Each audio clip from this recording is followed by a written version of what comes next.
Ang itong mga produktong Tsino ay palaging may reputasyon na madaling masira. Pero alam mo ba, ngayon napatunayang kalat lang din pati ang mga sandata nila.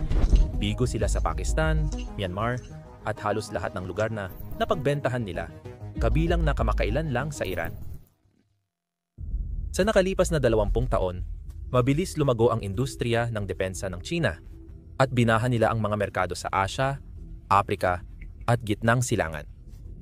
Karamihan sa mga bumibili ay mga bansang walang kakayahang bumili ng sandata mula sa kanluran dahil sa politika tulad ng mga parusa at embargo. Ang Iran at Pakistan ay nangangailangan umasa sa sandata mula sa Tsina dahil limitado ang kanilang mga pagpipilian. Ang Iran ay nakaranas ng matinding mga parusa mula sa kanluran, lalo na mula sa United States. Mula pa noong Islamic Revolution, noong 1979, dati, madalas umasang ang militar ng Iran sa makabagong kagamitang galing sa Amerika at Europa. Nagkaroon pa nga ito ng ilan sa mga pinakamataas na uri ng United States fighter jets, tulad ng F-17 Tomcat. Pero pagkatapos ng 1979, nang biglang bumagsak ang relasyon nila sa kanluran, halos wala nang ibang mapuntahan ang Tehran. Oo, pwede sanang opsyon ng Rusya, pero hindi kailanman lubos na nagtiwala ang mga leader ng Iran sa Moscow, at madalas na mahal, at hindi rin maaasahan ang mga sandata ng Rusya. Pumasok ang Tsina sa puwang na ito at laging mas mababa ang presyo nila kumpara sa Rusya. Kahit na sinasabi nilang kapantay o mas mataas ang kalidad ng kanilang teknolohiya. Dahil dito, naging labis na umaasa ang Tehran sa mga sandata mula sa Tsina sa loob ng mga dekada. Halos pareho ang kwento ng Pakistan bago ang dekada 90. Karamihan sa mga kagamitan ng Pakistan ay mula sa Amerika at kanluran, lalo na noong Cold War kung kailan naging pangunahing kaalyado ito ng United States laban sa impluwensya ng Soviet sa Afghanistan. Pero nagbago ang lahat matapos ang nuclear test ng Pakistan noong 1978. Agad na nagpatupad ang United States ng mabibigat na parusa at halos agad na pinutol ang supply ng mga kagamitang militar. Nang wala ng ibang mapuntahan, lalo pang pinagtibay ng Pakistan ang pakikipagkaibigan nito sa Tsina. Masayang nagpadala ang Tsina sa Islamabad ng abot-kayang mga fighter jet, tangke, misil, at mga barkong pandigma. Kaya mabilis itong naging pangunahing tagapag-supply ng kagamitang militar ng Pakistan. Sa nagdaang mga dekada, tuloy-tuloy ang Tsina sa pagbuo ng mga kahanga-hangang sistema ng armas na kadalasang ipinagmamalaki bilang makabago at minsan ay sinasabing mas higit pa sa teknolohiya ng kanluran. Halimbawa, noong dekada 90 at 2000, masigasig na ipinromote ng Tsina ang kanilang makabagong teknolohiya sa misil at sariling gawang mga fighter jet tulad ng JF-17 Thunder na agad naging pangunahing eroplano ng Pakistan. Pagsapit ng dekada 2010, inilunsad ng Tsina ang stealth na J-20 na fighter jet, matapang nilang ipinahayag na kaya nitong tapatan o higitan pa ang mga Amerikanong jet tulad ng F-22 at F-35. Sa halos parehong panahon, ang mga bagong anti-ship missile, precision-guided bomb, at high-tech na radar system ay palaging laman ng balita. Laging nangangakong kayang tapatan ang antas ng kanluran sa mas mababang halaga. Naging kaakit-akit ang mga sandata ng Tsina sa mga bansa tulad ng Iran at Pakistan na sabik magkaroon ng makabagong armas, ngunit hindi kayang makakuha nito mula sa kanluran. Dahil lumikha ito ng ilusyon na ang teknolohiya ng Tsina ay kasing galing ng mga kagamitang militar ng kanluran. Matapos gumastos ng 10 bilyong dolyar, may kumpiyansa ang mga bansang ito na may modernong arsenal na sila, sapat para depensahan ang sarili o hamunin ang Israel at India. Pero gaya ng makikita mo, ang totoong nabili lang nila ay isang koleksyon ng mamahaling kalat. Sa video na ito, ipapakita namin kung paano bumagsak ang mga sandatang temo sa totoong labanan. Kung paano halos lahat ng teknolohiyang pandigma ng Tsina ay ninakaw lamang. At kung paano ang 2025 ang magiging simula ng pagbagsak ng mga ambisyong militar ng Beijing. Ngayon, ang video na ito ay siguradong hindi advertiser-friendly ayon sa algorithm ng YouTube. At ito ang dahilan kung bakit kailangan namin ang iyong tulong. Kahit na pinaghihigpitan ng YouTube ang mga video tungkol sa digmaan, Ito ang realidad ng ating mundo. Kung makakatulong, paki-like at subscribe sa ibaba. Malaking tulong ito sa video. Pinahahalagahan ka namin. Ang pinakamagandang halimbawa ay ang Iran. Kung mahilig ka sa geopolitics, malamang alam mo na ang matinding tensyon sa pagitan ng Iran at Israel ay dahil sa ambisyon ng Iran na magkaroon ng nuclear weapons at ang suporta nito sa mga militanteng grupo tulad ng Hezbollah. Noong unang bahagi ng 2025, matapos ang mga taon ng lihim na operasyon at tumitinding alitan, sumiklab na ito sa hayagang digmaan. Noong unang bahagi ng Hunyo 13, 2025, naglunsad ang Israel ng malawakang preemptive strike upang pahinain ang kakayahang militar ng Iran sa isang mabilisang hakbang. Isang gabi, ang Israeli F-35 stealth jets ay palihim na lumipad sa Iran at binasak ang mga mahalagang air defense system tulad ng Russian-made S-300.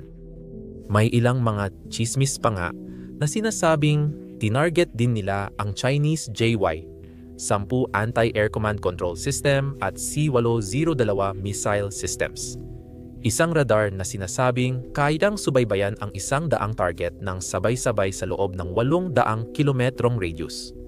Subalit hindi man lang ito gumana para matunton kahit isang jet o magpaputok ng mga missile bilang ganti. Sa loob ng ilang minuto, ang mga high-speed anti-radiation missiles or high-speed anti-radiation missiles ay tumama sa bawat target na Iranian radar station. Nang mawalan ng gamit ang kanilang radar, biglang nabulag at nawalan ng magagawa ang mga Iranian missile crew, kasunod ng mga isa sa Israeli F-35 jet. Dumating ang 12 isa sa Israeli F-15 isa sa Stryker jets at F-16 isa sa jets. Bawat isa ay may dalang precision-guided bombs at missiles. Sa mga sumunod na oras, sistematikong tinarget ng mga jet at drone ang mga komandante militar ng Iran, siyentipikong nuclear, site ng missile, instalasyon ng radar, at iba pang mahahalagang target na kanilang pinlano. Ang kahihiyang pagbagsak na ito ang nag-udyok sa propaganda machine ng China para limitahan ang pinsala sa kanilang reputasyon. Nagpahayag ang mga opisyal na media ng China at kanilang mga kaalyado ng mga nakakagulat na pahayag, tulad ng pag-angkin na ang kanilang air defense system sa Iran ay naabot ang 80% na tagumpay. Subalit marami sa mga sistemang ito ay nawawala na parang alikabok bago pa man makapagrehistro ng kahit ano. Tulad ng mga account mula Pakistan at China, na mali ng nagyabang na napabagsak nila ang maraming Indian Rafale jets noong Mayo 2025 na tatalakayin pa. Ganoon din ang ginawa nila sa Iran. Nagmalaki ang mga account ng China na napabagsak daw nila ang ilang Israeli F-35, isa stealth jets at F-16. Kumalat ang larawang ito, ngunit malinaw na peke ito. Bukod sa mga larawang gawa ng artipisyal na intelihensya, wala silang naipakitang pisikal na ebidensya kahit isang linggo na ang nakalipas mula nang magka-ceasefire. Sa halip na umasa sa bilyong dolyar na makabagong defense systems na binili ng Iran mula sa China, napilitan ang hukbong Iranian na magpaputok na lang ng anti-aircraft guns sa himpapawid bilang huling paraan nila. Isang bagay na, gaya ng inaasahan mo, ay walang naging totoong resulta. Nagawa ng Israel sa loob ng ilang oras ng madaling araw ang inakala nilang ilang araw na matinding labanan. Ang mga leader ng politika ng Iran na nabuhay matapos ang mga pag-atake ng Israel ay lubos na nabigla. Ayon sa isang di nagpapakilalang opisyal militar ng Iran na nagsalita sa isang banyagang outlet, ang kanilang mga air defense system ay dapat sanang makabago, ngunit lumabas na pang-display lang at hindi para sa aktwal na labanan. Matapos ang kahihiyang ito, posibleng magalit ang Iran sa China, di ba? Pero lumalabas na mas bobo pa ang Tehran kaysa sa inaakala natin. Ayon sa mga ulat, balak ng Iran na gumastos ng 10 bilyong dolyar para muling buuin ang kanilang air force at bibilhin nila ito sa China. Ilang araw matapos ang mga airstrike ng United States sa 3 pasilidad nuklear ng Iran, isang grupo ng matataas na opisyal militar ng Iran ang lumipad papuntang China. Habang nandoon, iniulat na nagpahayag sila ng matinding interes na bumili ng mga advanced na eroplanong militar ng China, particular ang J-10C na tinatawag na ika-4 na henerasyon ng warplane. Desperadong kailangan ng Iran na maibalik ang kanilang wasak na depensa sa himpapawid at mabawi ang kakayahang magpakita ng lakas sa mahalagang larangan ng himpapawid na hindi nila talaga naranasan noon At gamit ang mga sandata ng China, hindi rin nila ito makakamtan. Hindi nila makakamit ito, lalo na kung bibili pa rin sila ng armas mula sa China. At dahil wala silang pagkakataon na makipagkasundo ng pabor sa Estados Unidos, tanging China na lang ang nakikita ng Iran bilang natitirang makatotohanang opsyon. Nais sanang bumili ng Iran ng mga fighter jet mula sa Rusya noong una, pero tumanggi ang Kremlin. Kailangan ng Moscow ang bawat eroplanong pandigma na meron sila para sa nagpapatuloy nilang digmaan sa Ukraine. At tulad ng sinabi ko kanina, mahalaga rin ang presyo. Mas murang bili at tila mas abot kaya ang mga eroplano ng China kumpara sa mga Russian Su-35, kaya mas kaakit-akit ito sa kabila ng hindi magandang record sa labanan. Ang nakakabaliw at nakakatawang dahilan kung bakit nagtitiwala pa rin ang Iran sa mga sandata ng China ay dahil sa sinasabing tagumpay ng mga jet ng China sa kamakailang 4 na araw na digmaan sa pagitan ng India at Pakistan. Hindi alam ng karamihan na maraming balita tungkol sa labanan sa India ay pinalakas ng matinding propaganda ng China. Ang mga pahayag ng China ay naapektuhan ang presyo ng stock ng Dassault, ang Chino, na gumagawa ng Rafale fighter jets. Ayon sa kwento ng China, di umano'y nakamit ng militar ng Pakistan ang mga kahanga-hangang tagumpay laban sa mas superior na Air Force ng India dahil sa mga jet na gawa ng China tulad ng J-10C. Ipinagmamalaki nilang napabagsak ng mga piloto ng Pakistan ang ilang advanced na Rafale fighters na gawa sa Pransya, isang pahayag na lubos ng pinasinungalingan ng mga independenteng ulat. At ilang araw lang matapos magyabang tungkol sa peking tagumpay laban sa mga jet ng India, naglabas pa ang state media ng China ng 2 bahaging dokumentaryo na ipinagdiriwang ang pagkakabuo ng J-10C fighter jet. Patuloy pa rin itong ipinapalabas sa National Memory, isang araw-araw na programa na nakalaan para ipagdiwang ang kasaysayan ng Partido Komunista. Ang interes ng Iran sa J-10C fighter jet ay nagsimula halos 2 dekada na ang nakalipas para maging patas. Noong 2015 muntik nang pumirma ang Tehran ng kasunduan para bumili ng 100 at 50 ganitong jet. Ngunit natigil ang negosasyon. Humiling ang China ng bayad sa banyagang pera. Samantalang ang Tehran ay nag-alok ng bayad sa pamamagitan ng palitan ng langis at gas dahil sa kakulangan. Tusuyang nahadlangan ang kasunduan dahil sa embargo sa armas na ipinataw ng United Nations laban sa Iran. Pero nagbago ang lahat noong 2020 nang tuluyang alisin ang embargo, kaya muling nagpatuloy ang negosasyon, ngunit para na lang sa mas maliit na bilang na 36 na jet. Kahit noon, nagpatuloy ang di pagkakaunawaan sa paraan ng pagbabayad. Ngayon, posibleng lumago ang barter trade dahil sa mataas na pangangailangan ng China sa enerhiya dahil pinayagan na ng United States ang China na bumili ng langis mula sa Iran nang walang parusa simula Hunyo 24, 2000 at 25 na wala na ang pinakamalaking hadlang ng Iran para makabili ng mga jet na matagal na nitong gustong bilhin. At makakaasa kayo, bibilhin pala rin ng Iran ang bawat piraso ng kagamitan mula sa China na kaya nitong makuha. Kahit pa nagkaroon ng nakakahiya at mapaminsalang insidente ilang araw lang ang nakalipas, hindi pa rin inaako ng China ang anumang sisi sa mga pagkabigo sa Iran. Sa halip, madaling sinisisi nito ang nag-iisang ibang tagapagtustos ng armas na kasangkot, ang mga Ruso.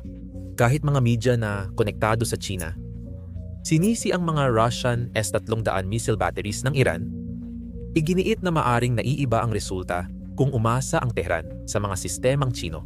Pero kalokohan yon, dahil ang mga radar na gawa ng China ang dapat na unang hakbang sa air defense network ng Iran na responsable sa pagtukoy ng mga paparating na banta at pagkatapos ay ipapasa ang targeting data sa mga missile system na gawa rin ng China, ang C-802. Pero hindi man lang naon ang mga radar na gawa ng China. Dahil dito, may ilang gumagamit ng social media sa China na nagsabing kung mga Chino ang nag-operate ng air defense ng Iran, maaaring naging iba ang kinalabasan. Sa katunayan, kahit ang mga Chino ay nagulat sa sablay na performance ng kanilang mga armas sa Iran. Kailangan talagang ayusin agad ang kahihiyang dulot ng estratehikong partnership ng China at Iran. Umaasa talaga ang Iran na hayagang susuportahan ito ng China, pero mas pinili ng Beijing na dumaan sa mas lihim na paraan. Noong ika-14 ng Hunyo habang binobomba ng Israel ang Iran, hindi bababa sa 5 Boeing 747 na kargamentong eroplano ang lumipad mula sa China at dumaan sa Kazakhstan, Uzbekistan at Turkmenistan bago biglang nawala sa radar nang makarating sa himpapawid ng Iran. Opisyal, nakalista ang Luxembourg bilang destinasyon ng mga flight na ito, ngunit wala sa kanila ang pumasok sa European airspace. Ang mga Boeing 700 at 47 cargo plane ay regular na ginagamit sa pagdadala ng military equipment. Ang China ay may record na ng palihim na pagbibigay ng suporta sa mga anti-Western na bansa at kanilang mga proxy. Kaya ang mga misteryosong pagkawala ay nagpapahalaga nito. Kaya ang pagtulong sa Iran ay naangkop sa mas malawak na geopolitical na layunin ng Beijing. Itinutulak ng dalawang bansa ang isang multipolar na mundo at tinutulan ang kaayusang pandaigdig na pinamumunuan ng United States dahil nabigo ang karamihan ng sistemang sandata ng China sa Iran. Maaaring paraan ng China ang mga lihim na padala para ayusin ang gusot nila sa Tehran upang maiwasan na masira ng kahihiyang kapalpakan sa armas ang kanilang ugnayang estratehiko. Ayon sa mga ulat ng intelihensya, maaaring nagbigay ang China sa Iran ng mga materyales para sa ballistic missile. Malinaw na labag sa batas internasyonal ang ganitong gawain at maaaring maparusahan ng Estados Unidos ang Beijing. Yan ang dahilan kung bakit naging dark ang mga flight na ito malapit sa himpapawid ng Iran. Ang pagpatay sa radar tracker ay nagbigay ng dahilan para itanggi ito. Maring itinanggi ng Cargolux, isang airline sa Luxembourg na unang iniugnay sa mga flight na ito, ang anumang kaugnayan. Opisyal nilang inilabas sa kanilang website at social media na wala sa kanilang mga flight ang dumaan sa himpapawid ng Iran. Maaaring magulat ka, pero literal sanang naiwasan ng Iran ang kahihiyan ng kanilang malalang pagkabigo sa air defense kung pinansin lang nila ang nangyari sa Pakistan ilang linggo lang ang nakalipas. Nasangkot din ang maraming sandatang gawa ng China.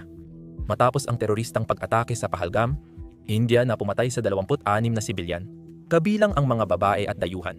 Nangako ang India ng agarang paghihiganti. Mabilis na natunton ng mga investigador ang mga umatake sa mga militanteng grupo na nakabase sa Pakistan na ikinagalit ng buong India.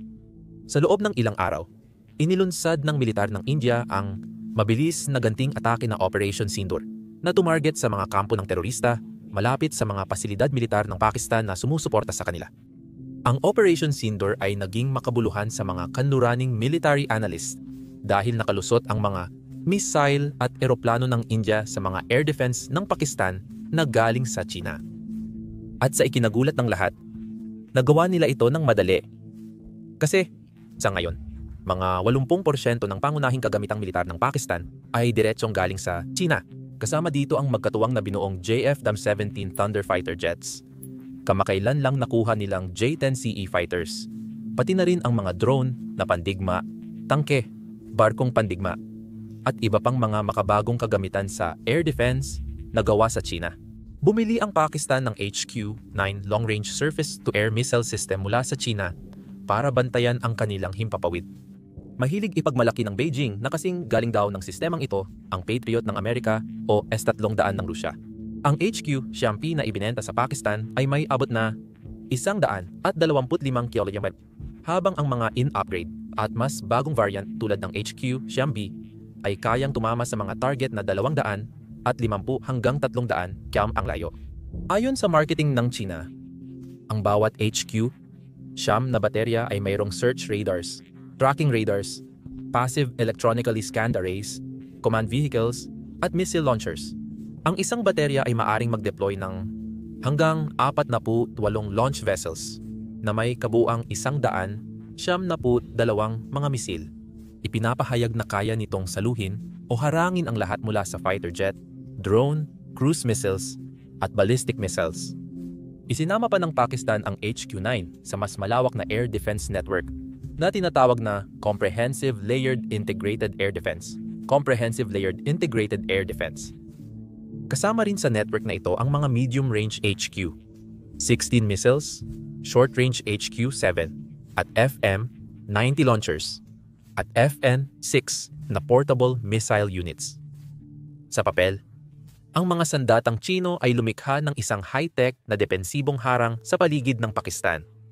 Yun ang pangako ni Xi Jinping, kahit papaano. Nang tamaan ng missile at drone ng India ang Pakistan, bumagsak ang mga sistemang Chino na parang bahay na gawa sa baraha.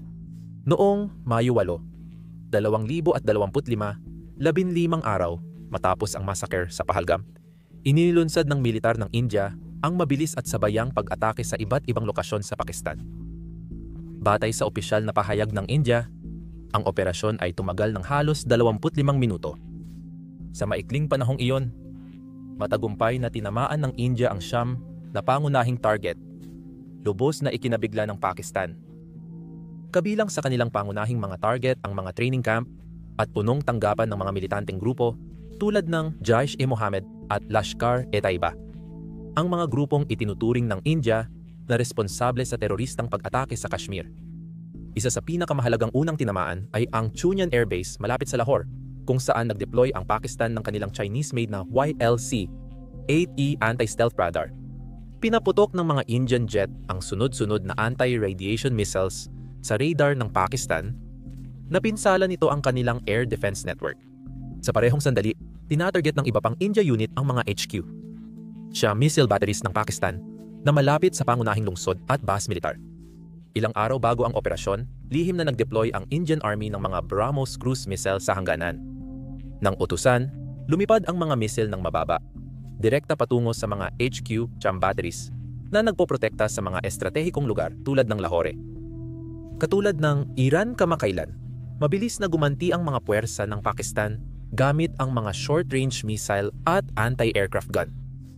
Ngunit walang gumana sa kanilang ginawa. Walang napabagsak na Indian missile. Ayon sa mga ulat ng India, tumama ng tama sa target ang bawat missile at walang nakitang ebidensyang sumasalungat dito base sa mga independenteng pagsusuri. Nang tuluyan ng lumipad ang mga Pakistani fighter jets, kabilang ang American-made F-16 at Chinese J-10Cs, natapos na ng Indian forces ang kanilang misyon at nagsimulang umatras. Nang humupa ang kaguluhan, inihayag ng India na natupad nito ang lahat ng layunin.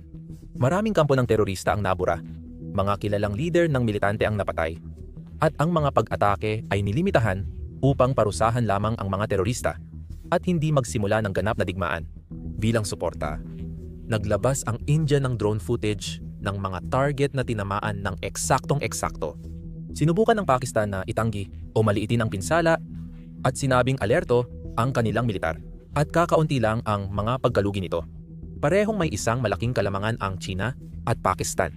Hindi sa larangan ng labanan, kundi sa digmaan ng impormasyon. Dahil sa matinding propaganda ng China, hindi lang bumaba ang stock ng Dassault Aviation, kundi tumaas din ng halos 36% ang mga stock ng depensa ng bansa.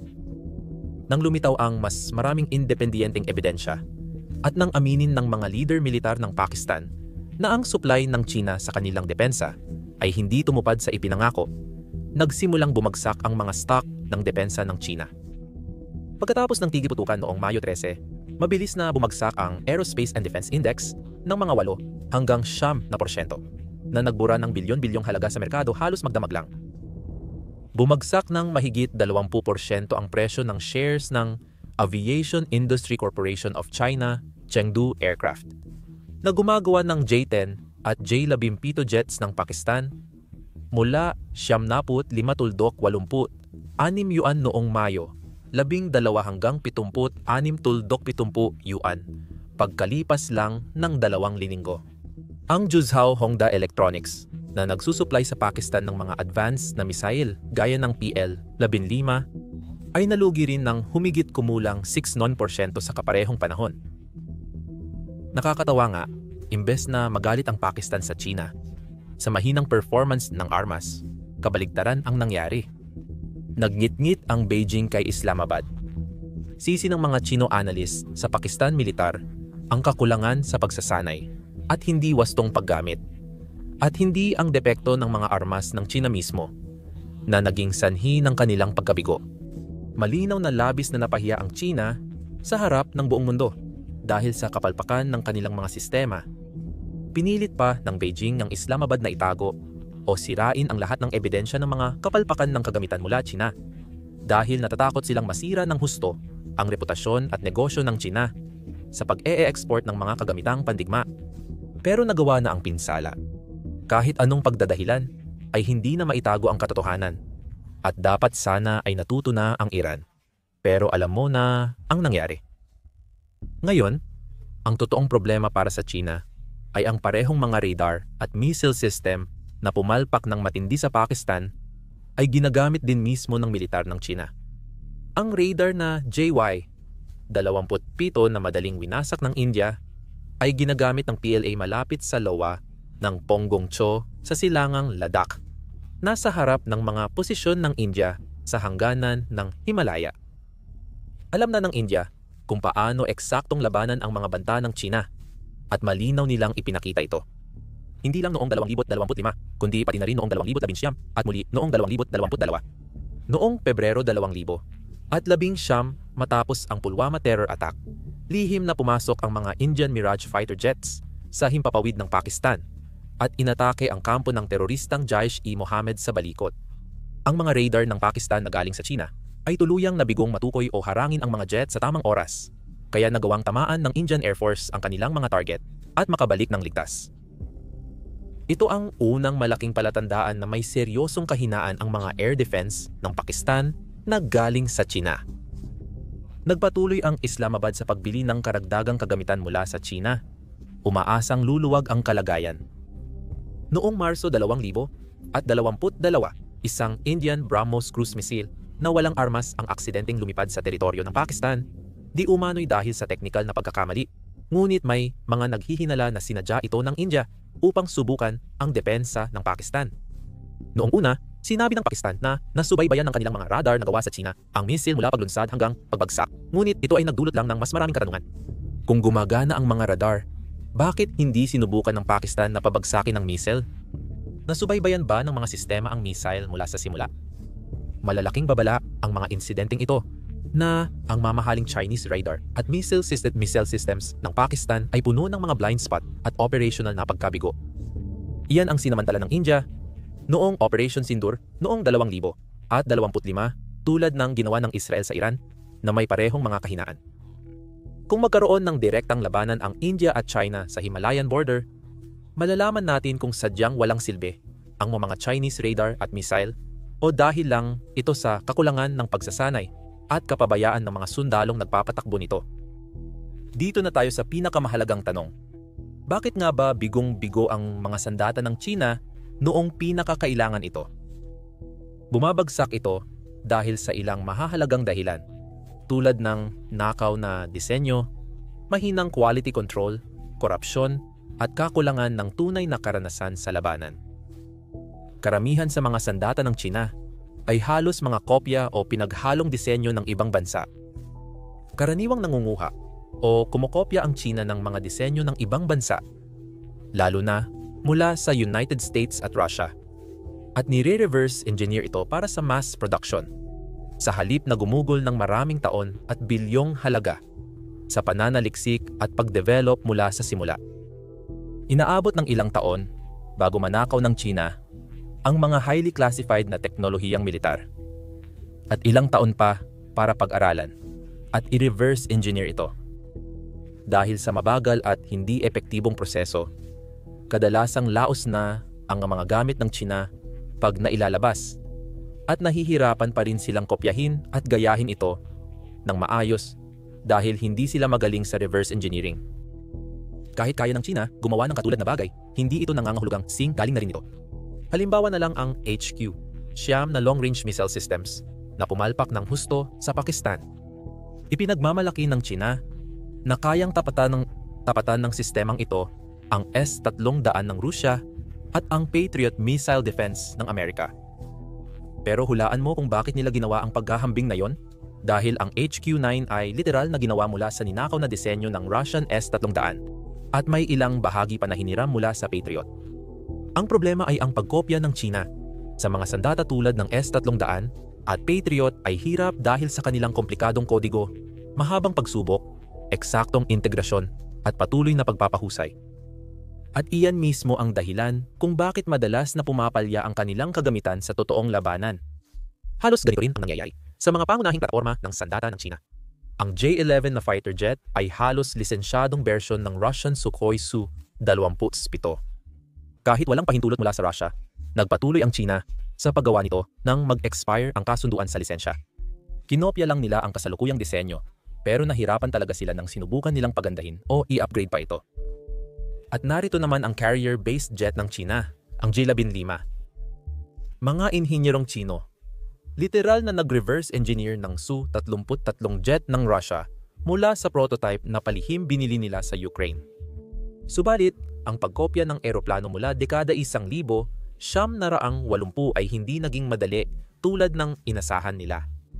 Ilang taon na naghirap ang mga Tsino para ayusin ang mga seryosong structural at technical na problema sa kanilang fighter jet na nagresulta sa pagiging mabigat, hindi mapagkakatiwalaan, at madalas masangkot sa aksidente nito. Kaya't nakakuha ito ng nakakahiyang reputasyon. Ang mga drone ng Tsina, gaya ng serye ng Winglong at CH-4 Rainbow, ay halos kamukhang-kamukha ng mga American MQ-1 Predator at MQ-9 Reaper drones. At malinaw kung saan nila nakuha ang kanilang mga ideya. Noong una, maraming bansa ang nasasabik bumili ng murang Chinese drones kapalit ng mamahaling American drones. Ngunit mabilis din nilang natuklasan ang mga malubhang problema nito. Bumili ang Iraq ng ilang CH-4B drones, ngunit mabilis silang nakaranas ng malaking problema sa maintenance. Nang dumating ang 2000 at 19, isa na lang sa halos 10 drone ang lubos na gumagana. Naranasan din ng Jordan ang katulad ng mga problema sa kanilang CH-4B.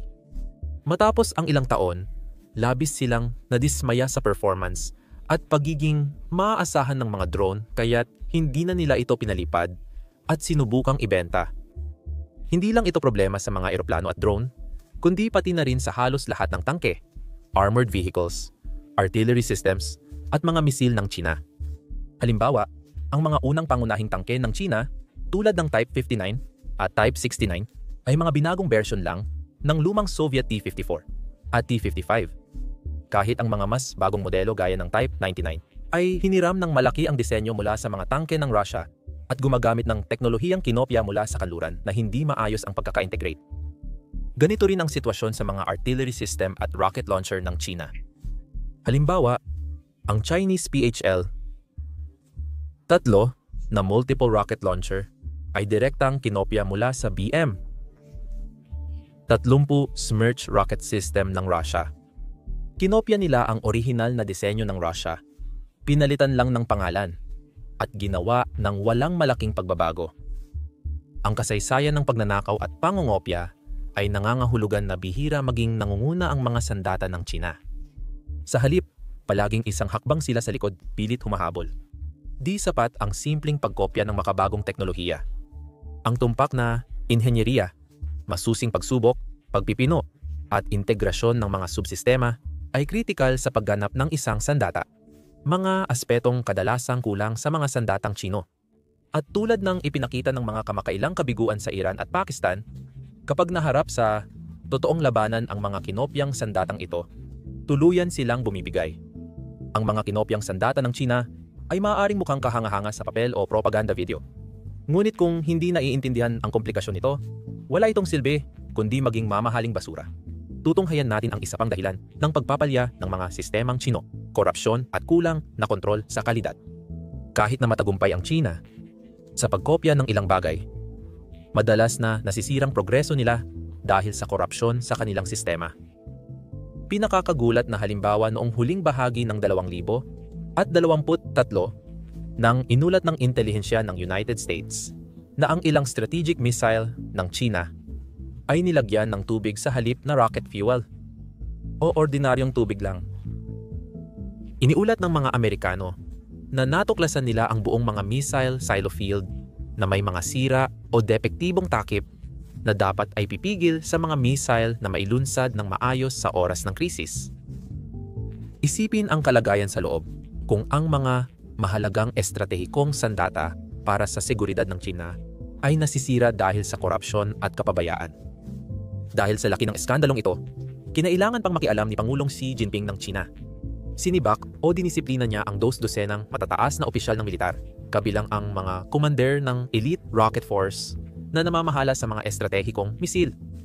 Si General Li Shengfu, ministro ng depensa ng Tsina at mahalagang tao sa pagbili ng mga gamit militar, ay tinanggal sa puwesto at nawala sa mata ng publiko noong Oktubre 2023.